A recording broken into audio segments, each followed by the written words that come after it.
I'm Maya Chen, 24 first-generation college graduate and graphic designer. The banquet hall was already glowing when I stepped in, late and slightly out of breath. Gold uplighting climbed the marbled walls, casting slow, deliberate shadows beneath chandeliers shaped like cascading petals. Waiters in white gloves moved in practiced silence. The stage shimmered with a navy velvet curtain embroidered in silver thread, Annual Community Scholars Recognition Gala. I had been invited by email, an automated one, no name on it, but I had RSVP'd anyway. I knew it wasn't really for me. Most honorees were sponsored by foundations or organizations. Still, they said any graduate in the program was welcome. So I came, alone. The woman at the check-in table gave me a polite but puzzled smile. "Name Maya Chen," I said, smoothing down the creases on my thrifted black blazer. She typed. Pause. Typed again. Then frowned. "You're not on the guest list," she said, without looking up. "Oh, I got the email invitation. It said alumni from the 2022 cohort could attend."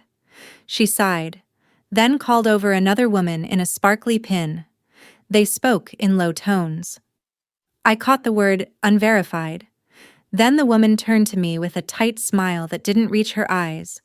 "We'll need to check with the event manager. But for now, could you please wait at the side? We're still seating VIP families." She didn't need to say more. The line behind me was already watching. A father in a gray suit guided his son forward, Kevin Liao, my old classmate, valedictorian. His dad was shaking hands with the dean. I stepped aside, heels clicking awkwardly against the marble. I felt small, shrinking. A server carrying champagne flutes brushed past me, murmuring, "Excuse me," as if I'd appeared in the wrong frame of a painting. I stood there, behind a ficus plant near the ice sculpture. I could see my name tag still sitting on the corner of the table. It was handwritten, unlike the others. If you've ever been through something like this, standing right there but somehow erased, drop a comment or let me know where you're watching from. Hit like or subscribe if family drama ever made you feel invisible too. I had started backing away, ready to leave. What was I thinking? I didn't belong here. I turned to go when a voice called out behind me. "Excuse me, are you Maya Chen, eh?" Tall woman in a slate blue gown stepped forward from the crowd. Her lanyard read, "Director, Alumni Impact Office." "Yes," I answered, unsure. She held out a thick envelope. "Your file was flagged as one of our fully self-funded graduates. We were looking for you. You're the only recipient who paid for your degree without assistance while maintaining a 3.9 GPA. I blinked. She turned to the MC. "Please add Ms. Chen to the stage list." The mic buzzed. "Ladies and gentlemen, a correction, we have one final scholar to honor tonight." People turned. Heads swiveled. The crowd fell still. For the first time, every eye was on me. And for the first time, I didn't want to disappear. The moment the spotlight landed on me, I felt my legs hesitate beneath me. I wasn't wearing the right shoes, scuffed black pumps I'd borrowed from my mom. I hadn't expected to walk up anywhere, much less a stage. But I did. The director guided me through the crowd, gently touching my back like I might vanish if she let go. The rows of seated guests parted just enough for us to walk between them. I caught sight of Kevin again, this time looking directly at me. He gave me a polite nod. His dad, however, leaned over and whispered something behind a hand. I walked faster.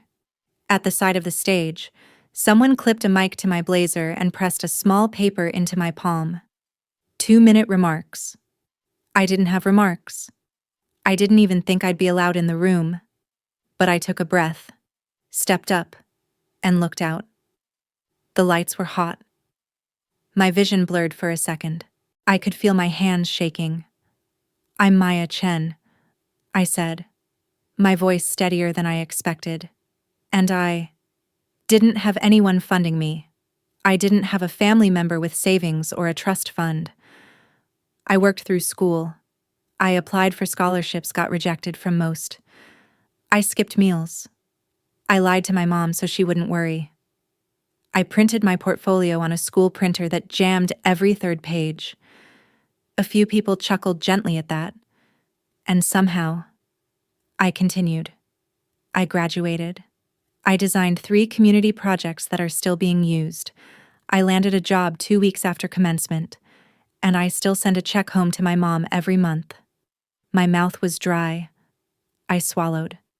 I just wanted to say, you don't always see us, but we're here. We're working. We're paying full price, quietly, and we're still rising. Applause rose from the seats slowly, like a tide coming in, not crashing, not forced, just steady and genuine. I stepped off the stage and handed the mic back. The director leaned in. That was beautiful. I could only nod, afraid my voice would crack if I spoke again. But as soon as I turned the corner backstage, my phone buzzed. Mom, are you okay? Your stepdad said he got you a ticket to that gala. Did you find him? I didn't reply, because I hadn't seen him. And more importantly, I didn't want to. Rewind 2 years. Senior year. It was fall, and the leaves around campus had turned that rich red gold I used to photograph for class assignments. I was living in a 2-bedroom apartment with 3 roommates, sleeping on a futon in the dining room. I worked 2 jobs part-time at the campus print lab, and another overnight shift cleaning offices downtown. My stepdad, Rick, used to tell people at his work parties that he was sending Maya to college. He'd say it with pride, one arm around my mom, the other holding a beer. What he didn't say, what no one knew, was that I hadn't received a single cent from him since sophomore year. He and my mom married when I was 12. He was charming, then funny, easygoing, quick with cash. He paid for things in front of people: dinners, birthday gifts, even my school trip to Washington, D.C. He made sure people saw it. But the older I got, the more he pulled back. You need to learn how money works, he'd say when I asked about FAFSA support. Tough it out. Builds character. That character got me a job mopping linoleum at 4M and eating ramen 5 nights a week. Still, I never complained. Mom didn't know. She had her own battles working late at the pediatric clinic, keeping peace at home, folding herself small between us. And Rick. He kept telling people how proud he was of his daughter, how he was footing the whole bill. It made me sick to hear it. But correcting him felt like betrayal, until the receipts started piling up. I saved everything: my tuition statements, my bookstore receipts, even my monthly bus passes. I stored them in a manila folder marked in case they ever ask. I don't know who they were. Maybe future employers? Maybe future children? Maybe just the part of myself that needed proof I hadn't imagined all of it. One night, I came home from the print lab and found Mom sitting on the couch with an open envelope in her hands. She looked pale. "What's this?" she asked, holding up one of my bursar invoices. I froze. "Where did you get that?" "It was in the junk drawer. You must have left it." My heart beat faster. "You've been paying this. All of it," she whispered. "Your stepdad said I couldn't take it anymore. He lied." I snapped. "He stopped helping 2 years ago. I'm on my own. Mom." She didn't speak for a long time, just sat there, staring at the line that said, "Paid in full, credit card ending in 4907. My card, my name. And then she did something I'll never forget. She stood up, walked to the kitchen, picked up her phone. She dialed Rick. "I need you to come home," she said. "Now." Her voice didn't shake. When he walked in an hour later, smelling like cigarettes and leather cologne, he didn't even notice me. "What's the emergency?" Mom held up the receipt. "Did you pay this?" Rick shrugged. Of course I did. She didn't blink. Whose name is on the card? He looked. His face froze. He started laughing. Oh, come on. Amy, you really think she did all this alone? I know she did, Mom said, her voice low and steady. I saw the folder. She kept everything. Rick's eyes met mine. For the first time. He looked small. Why didn't you say anything? He asked. Because you wouldn't have cared, I said. And I was too busy surviving. He looked down. That's not fair. But it was fair. And he knew it. That night, he slept on the couch. A week later, he moved out. Mom never asked me for proof again. She started cooking my favorite meals again. She kept gas money in the fruit bowl. She also started asking real questions. About school. About my art. About me. I didn't get back all those years. But I finally had one person who saw the truth. And that was the beginning of everything shifting. After Rick left, the house became unnervingly quiet. Not peaceful. Not yet. Just quiet. I remember waking up the next morning and walking into the kitchen, half expecting to hear the scrape of his boots against the tile, or the sound of the sports radio blaring from his phone. But there was nothing. Just Mom at the stove, stirring eggs with one hand and holding a mug of tea with the other. She turned when she saw me. I made enough for both of us. It was such a simple thing, but it stopped me in my tracks. Because before that, breakfast had been something I grabbed on the way out: a bruised banana, a granola bar if I was lucky. Rick used to make big breakfasts for himself, with bacon and toast and runny eggs, and never offered any to me. Mom didn't say anything else. She just scooped eggs onto a plate and placed it in front of me. We sat in silence at the kitchen table, like strangers trying to remember how to be family. I didn't know, she said finally. I thought he was helping. He made it sound like I know. She reached across the table and squeezed my hand. I'm proud of you. Maya? I looked at her, the woman who had spent so long caught between keeping the peace and keeping herself sane, and I realized she had been surviving too, in her own way. That morning was the first time in years I didn't feel invisible. The next few months were quiet, too, but in a different way. I kept my head down, focused on graduating. My final capstone project was a campaign redesign for the local transit system: cleaner maps, more accessible signage, and a set of posters encouraging eco-friendly travel. I stayed up late every night sketching mock-ups, burning through coffee and ramen, listening to old jazz playlists on loop. No one saw the work behind it. They only saw the polished product. That was okay. I was used to working behind closed doors, but something in me had shifted since that night Mom found the receipts. I wasn't hiding anymore, and it started showing up in small, surprising ways, like when my professor asked who would like to present first, and I raised my hand. Or when I submitted my portfolio to 5 different agencies, even though I was terrified they'd laugh at the simplicity of my style. Or when I told my mom, without flinching, that I wasn't moving back home after graduation. I need to try it on my own, I said. She nodded. You already have been. Graduation day came and went like a storm. I didn't walk. I couldn't afford the cap and gown fee, and by the time someone offered to sponsor it, I'd already made peace with skipping the ceremony. Instead, I watched it on a live stream from the corner of my bed, wearing sweatpants and a hoodie, sipping tea from a chipped mug. Names rolled across the screen in alphabetical order. I almost missed mine. Chen, Maya, E, BFA, Graphic Design. Honors. I took a screenshot. That night, Mom came home with takeout and a small cake that said, "You did it."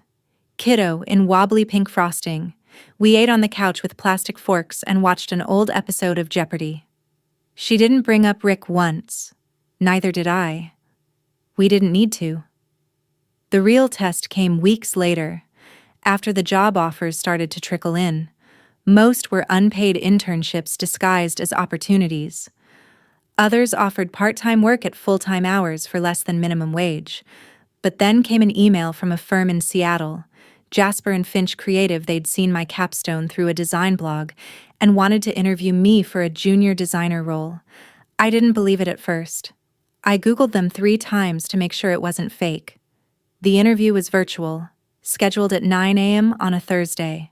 I wore my best blouse, did my hair, and propped my laptop on a stack of textbooks so the camera angle wouldn't catch the peeling wallpaper behind me. The creative director, a woman named Nina, had sharp eyebrows and a sharper laugh. "Tell me about a project you built from the ground up," she asked. I told her about the bus campaign. "How did you fund the printing?" I paused. I didn't. I mocked up everything digitally because I couldn't afford real prints, but I added scale overlays and photo mock-ups so the presentation would still show impact. She nodded slowly. "That's resourceful." 2 days later, I got the offer letter. $50,000, health insurance, relocation stipend. I stared at the screen for so long, I forgot to breathe. I sent the offer to Mom. She replied, "Holy shit." Then I mean, congrats. I'm so proud I could scream. I laughed so hard I cried. Packing was harder than I expected. Not because I had much 2 suitcases, a thrifted duffel, and a plastic storage bin, but because everything I owned had been collected in survival mode. The hoodie I used as a pillow when I had no mattress. The sketchbook with worn-down corners. The single ceramic bowl I bought for 99 cents because all the others had chipped. Each item had a weight to it. Mom helped me fold clothes into neat squares. At one point, she pulled out the manila folder from under my bed. "You still want this?" I took it from her hands, flipped through the receipts. Some were curling at the edges, some had faded ink, but the weight was still there. "Yeah," I said. "Just for me." She nodded.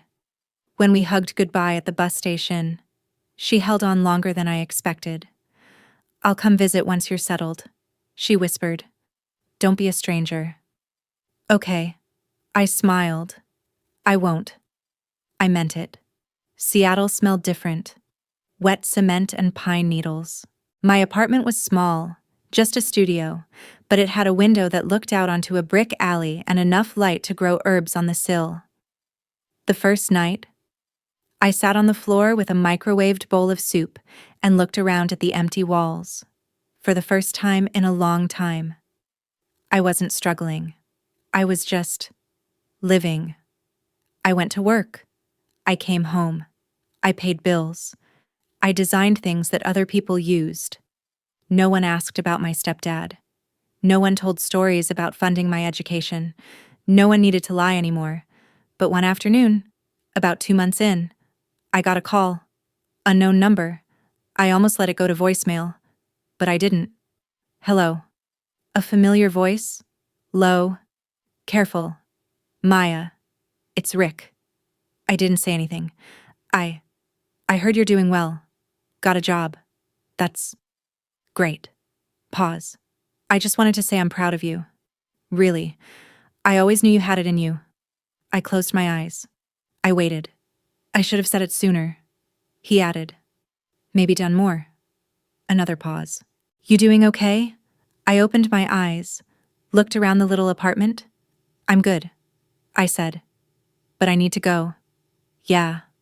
Of course. Take care." "You too. Maya." I hung up, set the phone down, and exhaled. It didn't hurt like I thought it would. It didn't feel like closure either, but it felt honest. And for now, that was enough. 3 weeks after Rick's call, a letter arrived at my apartment in Seattle. No return address, just my name, written in a shaky, all-caps scrawl. Inside was a check, $1 $200, folded in half, paper clipped to a short note that read, "For the years I should have helped. Use it however you want." Rick. I stared at it for a while. Then I set it aside and went to wash the dishes. It wasn't about the money. Not anymore. That amount wouldn't have made a dent back then. And now, with steady paychecks and a growing emergency fund, it barely mattered. But the gesture, that was new. It didn't erase anything, but it lingered, like an aftertaste I couldn't quite place. I didn't cash it. I slid it back into the envelope and placed it in the same manila folder where I kept the receipts. I wasn't sure why. Maybe part of me needed to see them all together, proof of what was taken and what was offered too late. That night, I opened my laptop and started designing again. But not for work, not for deadlines, just for myself. I sketched a personal piece I hadn't had time to finish, a series of portraits called Invisible Work. Each one focused on hands wiping tables, carrying textbooks, sketching in the dark, gripping steering wheels at midnight. The kind of hands no one notices when the diploma is handed out. I didn't know what I was going to do with them yet, but I wanted them to exist. Life in Seattle moved quickly. By month 6, I was managing 2 projects at once, running team stand-ups, and presenting to clients without feeling like a fraud. The city had grown on me too. I found a tiny used bookstore that sold day-old coffee for $1, a Saturday farmer's market where a vendor remembered my name, and a bench on Queen Anne Hill that became my thinking spot. Sometimes, I still felt that ghost of who I'd been: tired, overworked, pretending I had it together. But she wasn't in control anymore. She watched, and she nodded. One Friday afternoon, I got a Slack message from Nina. "Nina, are you free for a call?" I checked the time, 4:02 p.m. Me sure. One sec. I clicked into the video chat. Nina was smiling. "I wanted to tell you something in person," she said. "We're sending a few of our designers to represent us at this year's West Coast Creatives Conference." I blinked. "Oh, wow. That's big." She nodded. "We're booking travel this week. I'd like you to be one of them." My heart stuttered. I've never done anything like that." "Well," she said with a wink, "time to start." I thanked her about 4 times before we hung up. Then I sat in my office chair, staring at the little calendar reminder she added: WCC Conference, April 23 to 25, San Francisco. San Francisco. Back where it all started. Where I sat on that stage, not knowing anyone would say my name out loud. Where Rick pretended to be proud of me in public, while leaving me empty in private. Where Mom whispered, "I'm proud of you," like a secret. It felt like a full circle, and part of me didn't want to go. I called Mom that night. "I'm going to San Francisco for a work thing." "Wow," she said. "Fancy hotels and conference name tags?" I laughed. "Maybe a bowl of overpriced ramen, too." She paused. "You gonna see him?" I knew who she meant. "I don't think so," I said. "But I don't even know if he still lives there." "You don't have to tell him you're coming." "I know. I'm proud of you," she said. "I know that too." The hotel was sleek and modern, all glass elevators and eucalyptus-scented hallways. I shared a room with another junior designer, Lucia, who talked in her sleep and left sticky notes on every surface to remember things. On the first day, we attended panels about accessibility in design, emerging AI tools, and ethical branding. But the second day, I got a surprise. Nina pulled me aside after lunch. "There's a student showcase happening across the street," she said. "Hosted by the same community scholarship group you were part of." "Right," I nodded slowly. "They're looking for alumni speakers. Just a 10-minute panel thing. I mentioned you." I felt my stomach flip. "That's sudden." She grinned. "You don't have to do it. But I think your story's worth sharing." I hesitated. I hadn't set foot in one of those events since that night 2 years ago. But something inside me said, Go. The room was smaller this time. No chandeliers or velvet curtains. Just folding chairs, a water cooler, and a simple whiteboard with "designing against the odds" scrawled in dry erase. There were about 20 people. High school seniors, a few undergrads, 2 panelists already seated, a motion designer and an illustrator. I took the last chair. The moderator smiled. We're just sharing a bit about our journeys. What helped us? What didn't? What we wish we'd known. When it was my turn, I kept it simple. I'm Maya, I said. I used to sit right where you are, thinking I'd never be one of them, the people who made it. But I got there anyway. I told them about working in the print lab, about the fake breakfasts and the real nights of doubt. I didn't name Rick. I didn't need to. I just said, sometimes, you carry more than your peers. And they don't see it. But you know, and that matters. After the panel, a girl with braids and a denim jacket came up to me. Thanks for saying all that. My mom works 2 jobs. She couldn't come today, but I'm gonna tell her what you said. I smiled. You should. She deserves to hear it. The girl nodded. You too, she said. You deserve to hear it too. That night, back in the hotel, I opened the manila folder. I'd brought it with me, out of instinct. The receipts, the envelope from Rick. I laid them out across the bed like puzzle pieces. They didn't make a picture, but they told a story. One that wasn't over, but finally felt mine. I snapped a photo of them. Then, without fully knowing why, I opened my design portfolio and uploaded the picture. New project, invisible work, source materials. I didn't add a caption, just let it sit there, quiet and honest, like me. The morning after the panel, I took a walk. The conference wasn't scheduled to resume until 10, and Lucia was still asleep, sprawled sideways across the hotel bed like a starfish. I left her a note by the coffee machine. Went for a walk. Be back soon. I didn't know where I was going until my feet just decided. 4 blocks down, 2 left, 1 uphill. That same community hall where I once stood outside, name tagless and unwelcome, was now being prepped for another event. Balloons floated at the entrance. Caterers carried trays through the side door. I didn't go in. I didn't need to. Instead, I kept walking. The streets were different now. Or maybe I was. The bakeries smelled the same yeast and sugar and cinnamon. The bus stop still had faded route maps with peeling edges. I passed a row of window displays, then paused in front of a boutique with a mannequin wearing a hoodie that cost more than my old futon. I caught my reflection in the glass, hair tied up in a loose braid. Plain white t-shirt tucked into black jeans. Messenger bag slung across my chest with a folded sketch pad peeking out. I looked stable. I looked like someone who had walked through fire and come out singed, but standing. I was about to turn away when I heard a voice behind me. Maya. I turned. Rick. He looked older. Not dramatically. Just tired around the eyes. A little softer. His jacket was too light for the weather, and he held a paper bag from the corner deli. He blinked like he wasn't sure I was real. Wow. I didn't think he let the sentence trail off.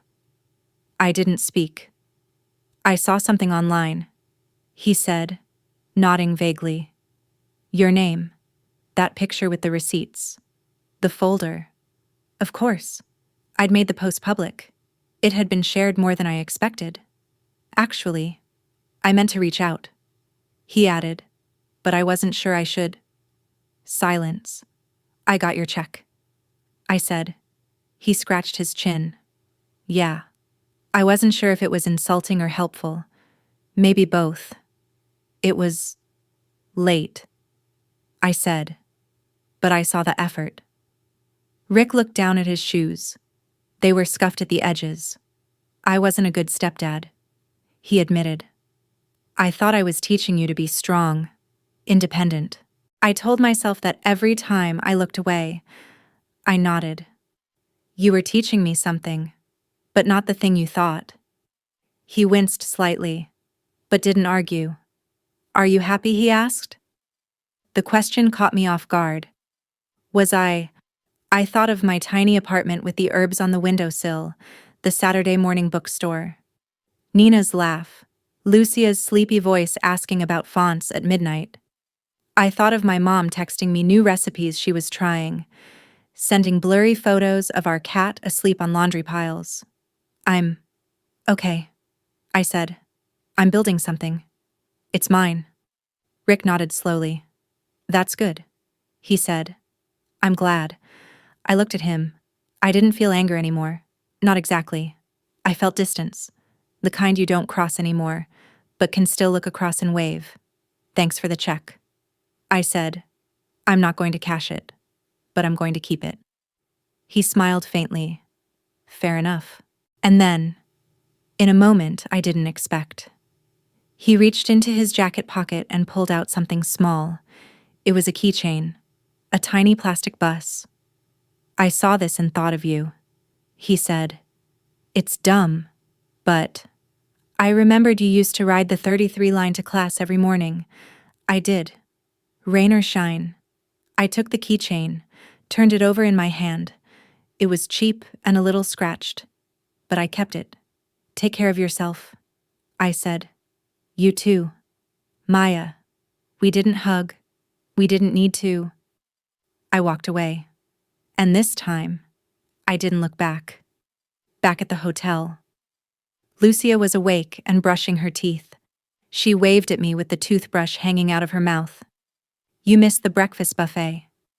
They had tiny waffles shaped like the Golden Gate Bridge. I laughed. Guess I'll survive. She spit into the sink. Panel today at 11. Right. I nodded. Cool. You nervous? Not really, I said. And I meant it. Because this time, I wasn't speaking from a place of hunger or hurt. I was speaking from wholeness. The panel went smoothly. The questions were sharp. The audience curious. I spoke about sustainability and branding, about representing low-income communities without condescension, about designing systems for people who don't have backup plans. Afterwards, someone from a nonprofit approached me with a card. We're hosting a mentorship program. Would love for you to join as a coach. I took the card and felt something shift. Coach. The word felt surreal. I had been coached by silence, by unpaid bills, by watching my mom swallow tears behind grocery store smiles. But now, maybe, I could coach someone through a better version. Not easier, just seen. Back in Seattle. The inbox started to fill. People reached out after the conference post. Some with job questions, others with stories. One girl wrote your folder reminded me to save my own receipts. Not just for proof, but for me to remember I survived it. I printed her message and taped it above my desk.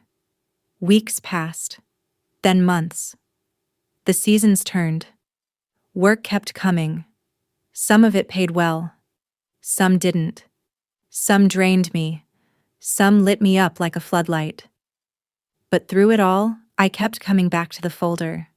I started turning it into a book, part memoir, part visual journal. The Receipts We Keep became the working title. It wasn't about revenge. It wasn't about Rick. It was about proof. That invisible work is still work. That what people don't say, what they don't pay, what they pretend to forget, it doesn't make you any less real. And the more I built it, the lighter I felt. One night, around 2 a.m., I sat by the window and looked out at the streetlight pooling across the sidewalk. I held the keychain bus in my palm. I thought of all the rides I took when I didn't have $1 in my account. All the mornings I stood outside in the cold waiting for something to carry me forward. And how somehow, despite everything I made it, the book took on a life of its own. At first, It was just digital sketches and fragments design overlays on faded receipts, scans of my student ID, diary entries I barely remembered writing. I stitched them together late at night, after work, while a kettle hissed on the stove and lo-fi beats dripped from my laptop like warm honey. But the more I added, the more people reached out. Lucia offered to help me build a layout. "It needs to feel like found material," she said, "like someone opened a drawer and found proof a life happened here." Nina offered to write a foreword. "Every industry needs this reminder," she said. "Not just design. Mom even sent a few things I didn't remember keeping my first handwritten budget. My bus pass from freshman year with the ink worn off. Even an old library late fee notice with a note you kept borrowing the same book. Invisible cities. That got me. I cried over a library fine. Not because of the debt, because of the remembering. I created a chapter called Debt of Memory. It held the things no one else would care about. But I did. The 637 overdraft charge that made me cry in the student union bathroom. The receipt from the 99-cent store where I bought instant noodles and a single highlighter. The sketch I doodled on a napkin while waiting for laundry to finish at midnight. None of it glamorous. All of it real. The title stuck. The Receipts We Keep. And one afternoon, after a long phone call with a tiny local publisher, it happened. They offered to print a limited run. I blinked at the email until the words blurred. It wasn't a huge deal. No book tour, no fanfare, but it would exist in the world. People would be able to hold it. The launch was modest. A folding table at a co-op gallery downtown. Friends from work came. A few people from the nonprofit mentorship program. A couple from the community college who saw the flyer on the bulletin board. I wore a black turtleneck and jeans. Simple, clean, safe. My hands were sweating when I walked up to the mic. "Hi, I'm Maya," I said. "This isn't really a book launch. It's more like opening a drawer you kept closed for a long time and saying, 'Look, this is what I carried.'" People smiled, nodded, listened. I read a few entries aloud. One was from a winter night. I walked home in the rain to save $2.50 on bus fare. My socks were soaked, and I'd gotten a B- on a project that meant the world to me. Another was from a day I found a $20 bill on the ground and cried because it meant I could buy printer ink and a sandwich. That was the tone of the book. Quiet survival.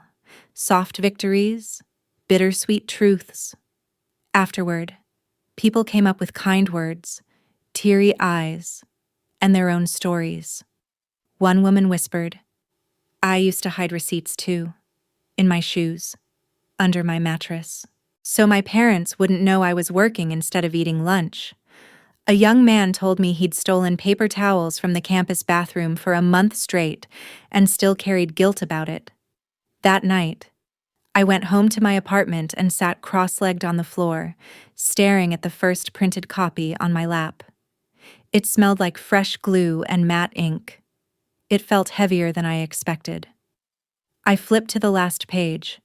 There was no conclusion, no moral, just one final line in light gray font. "You survived things they'll never understand. That's enough." A week later, I got a message from an unfamiliar email address. "Subject: Your story reached me." I clicked it open cautiously. It was from a high school senior. Her name was Grace. She wrote, "I found your book in the library. I wasn't supposed to be in there. I was hiding from gym class. But I saw the title and pulled it down. I didn't expect to cry. But I did. I've been saving my receipts too. I keep them in a shoebox under my bed. Your story made me feel like maybe I'm not pathetic. Maybe I'm building something. Thank you." I sat back, stared at the screen. Then I replied, "Grace, you are not pathetic. You are practicing survival. That shoebox is sacred. Keep going. You're already building more than you know." After that, the emails kept coming. Not in floods. Just a steady trickle. Each one a quiet knock at the door. Each one saying me too. At some point, I decided to visit Mom. I hadn't been back to the old neighborhood since the move. I'd offered to fly her to Seattle instead, but she insisted. "It's your turn to rest," she'd said. "Let me cook for you." When I stepped off the train, she was already waiting in the parking lot, arms crossed, eyes scanning for me like it was the first day of kindergarten all over again. We hugged tight. At home, the apartment felt smaller, not in a sad way, just different. Her favorite plant had gotten bigger. The framed photo of me at graduation virtual cap and gown sat proudly on the shelf. Even though we both knew I hadn't walked that stage, we ate dinner on the couch, same as always. Afterward, she pulled out a cardboard box from the closet and placed it on the coffee table. "What's this?" I asked. She opened it. Inside more receipts. But not mine. Hers. Gas station printouts, clinic pay stubs, grocery coupons, a handwritten budget from 2007. "I figured if you could be brave enough to show your story, I could start facing mine too." I looked up at her, stunned. "You saved all this." She smiled. "Mothers keep things. Maya. Even when we pretend we don't." We sat together flipping through the pages of her survival, her version, her silent work. And I realized something: I hadn't just inherited her strength. I'd inherited her quiet archiving too. A few months later, I was invited to speak at a college access conference. Keynote. I almost said no. It felt too big, too formal, too adult. But I said yes. The stage was simple: a podium, a screen, and 3 rows of folding chairs. There weren't hundreds of people, just a room full of kids trying to figure out what college meant when survival came first. I walked to the mic. "I don't have advice," I began. "I just have evidence." And then I pulled the manila folder from my bag, the real one, with the tape wearing thin and the edges dog-eared. I held it up. This is what I carried, in silence, for years. Not to prove anyone wrong, but to remind myself I wasn't crazy, that I was doing the work. Even when no one clapped, even when no one paid. I saw heads nod, eyes soften, shoulders unclench. I smiled. You don't have to wait for anyone to validate your effort. You already did the hardest part. You stayed. They clapped, soft, then louder. I held the folder to my chest, and for the first time, I felt like the version of myself who would have needed to hear that years ago had finally been heard. After the keynote, something strange started happening. People began tagging me in photos. I didn't take my folder propped on podiums, my quotes scrawled across whiteboards. Even high school bulletin boards featuring printouts of the receipts we keep cover taped beside college financial aid flyers. I wasn't viral, exactly, but I was visible. A librarian from Ohio emailed to ask if they could use one of the chapters in a financial literacy workshop. A youth counselor from Texas invited me to a Zoom Q&A. One art teacher in Portland created an entire unit around personal artifacts and sent me scans of their students' shoebox receipts, ramen wrappers, and transit passes. The real kind of curriculum, the one made of real lives. One message hit differently. It came from Kevin Liao. Yes, that Kevin, valedictorian, gala poster boy. Son of the suit and tie dad who never acknowledged my presence. The message was short. Maya, I read your book. I owe you an apology. You were doing a different kind of work, and I never saw it. I'm sorry. I hope you're doing well. I stared at it for 10 minutes before replying. Thanks. Kevin, I hope you're doing well too. I meant it. I didn't need anything more. Because by then, I had stopped measuring my worth in other people's applause. Around that same time, Mom called with unexpected news. Rick's getting remarried. She said, "Next month?" "Oh." That was all I said. She cleared her throat. "He sent me a photo. Her name's Elise. She seems nice." I could hear in her voice that she didn't really care about Elise, but she cared about how I would take the news. "I'm okay," I said. "Really? You sure? I mean, I'm not going to bake them a cake, but I'm not spiraling either." She laughed softly. "He asked if you'd want to come." My stomach tightened. "To the wedding?" "Yeah." "Said he understood if you didn't, but he wanted to offer." I didn't answer right away, because I didn't know what I wanted. Did I want to stand in the back of some country club reception, watching him toast another fresh start with someone new? Did I want to hear him tell the same polished stories, wear the same too proud smile? I thought of that keychain bust still dangling from my apartment wall, of the envelope I still hadn't thrown out, of the words he'd said on the sidewalk in San Francisco. "I'll think about it." I finally said, "Okay. You going?" I asked. "I'm undecided," she said. "Part of me wants to see if his tie still has that mustard stain." We both laughed. That night, I sat with my notebook open, blank page staring back. Not for a book, not for work, just a private page. I wrote, would going mean I forgive him, or would staying away mean I still blame him? Is this about him? Or me? I didn't answer any of those questions. I just closed the notebook and went to sleep. The wedding was held in a vineyard about 40 minutes from our old town. I drove in silence, windows down, letting wind and silence carry me. I wore a dark green dress, something soft, not loud.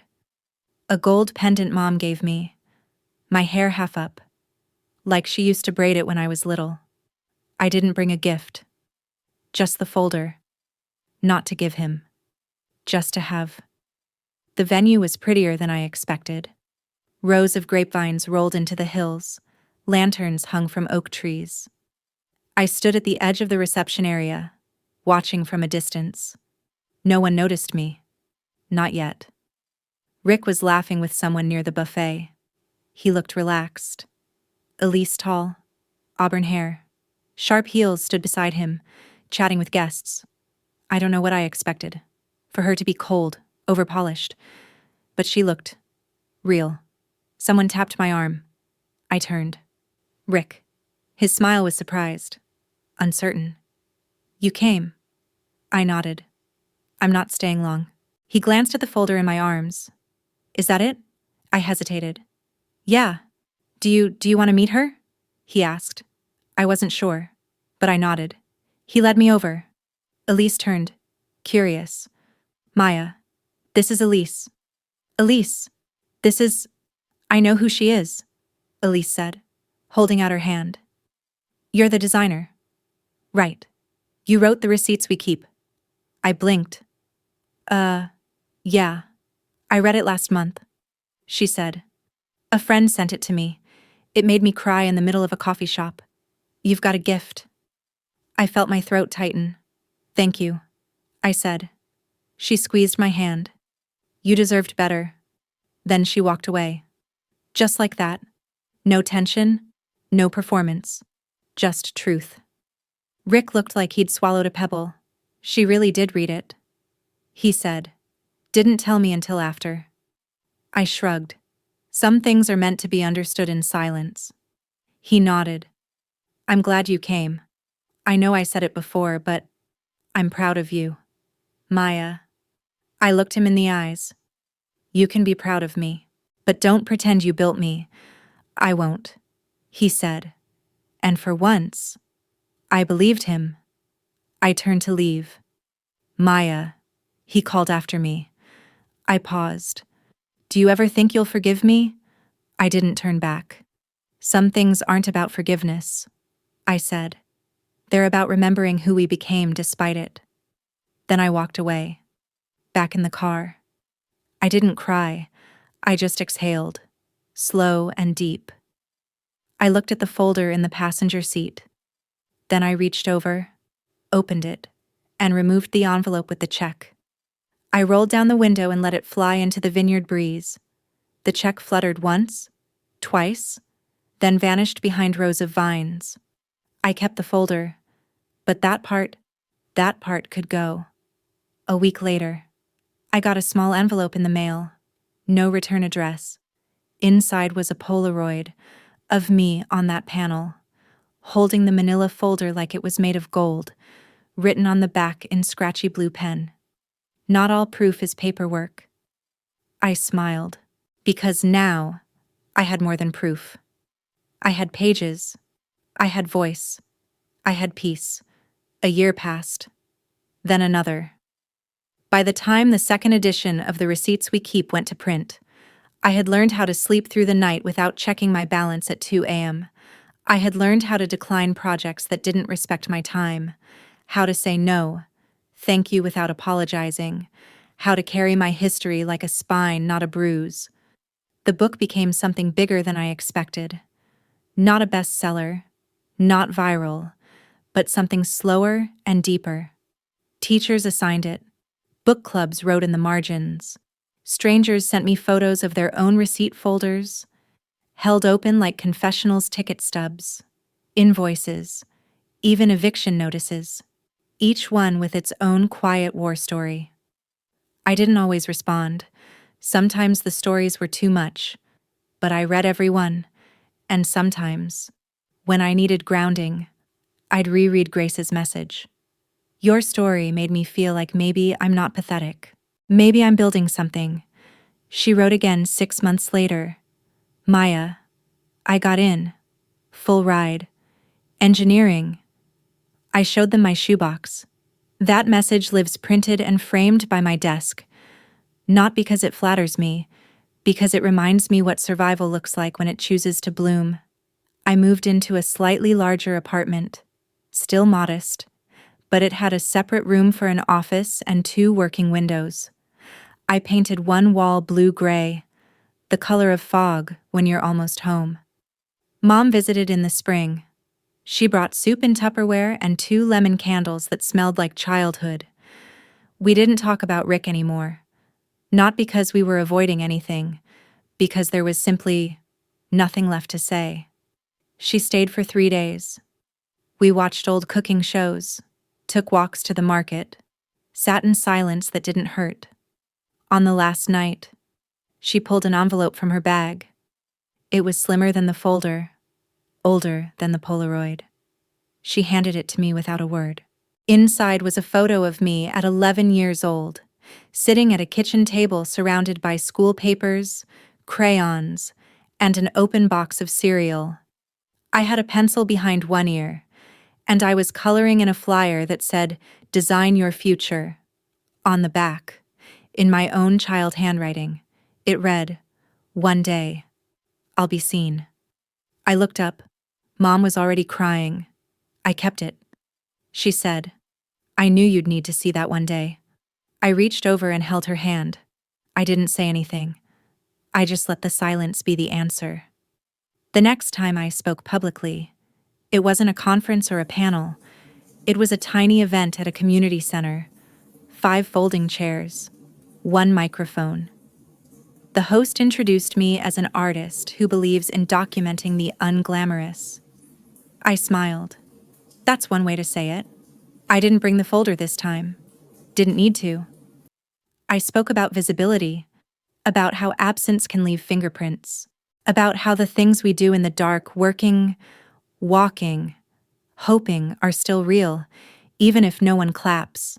Someone in the audience raised their hand and asked, "How do you know when you're done remembering?" I paused. "You don't," I said, "but it gets quieter." Afterwards, a young man came up and handed me a single receipt. Gas station, 8:43. I used to skip class so I could drive my mom to her second job. He said, "I kept this one because that day, I only had enough to get her there. Not back." She gave me her tips so I could get home. I held the paper gently. "That's love," I said. He nodded. Then he turned and left. I kept that receipt. I still have it. Some nights. I still walk the city streets like I used to back in college alone. Quiet. Watching. Not out of habit. Out of reverence. Because I remember the girl who used to walk home in the rain to save a few bucks. I remember the ache of choosing between ink and dinner. I remember. But I'm not haunted. Not anymore. That girl walks beside me now. Not behind. She's still holding the folder. But she's lighter. I went back to the gala one last time. This time, they sent a formal invitation. Printed. Embossed. We would be honored to welcome Maya Chen, author, designer, and community advocate, as our distinguished alumna guest. I showed the invitation to Mom. She laughed. Took them long enough. I wore a simple black dress. Comfortable shoes. I didn't bring an entourage. Just myself. When I arrived, a staff member greeted me by name, handed me a tag that read, "Honored Guest." I pinned it on. The same velvet curtains hung over the stage. The same chandeliers hummed with soft light. But I felt different walking in. I didn't flinch. Didn't scan for escape routes. I took my seat at the front. During the program, they played a short video montage stories from alumni. Then my face, briefly, holding the folder. A quiet voiceover. She taught us that proof isn't always loud. Sometimes, it's quiet and sacred.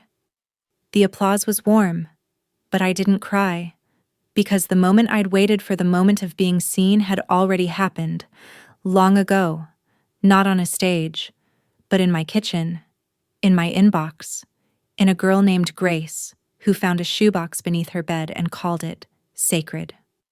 After the ceremony, someone tapped my shoulder. It was a student. Nervous.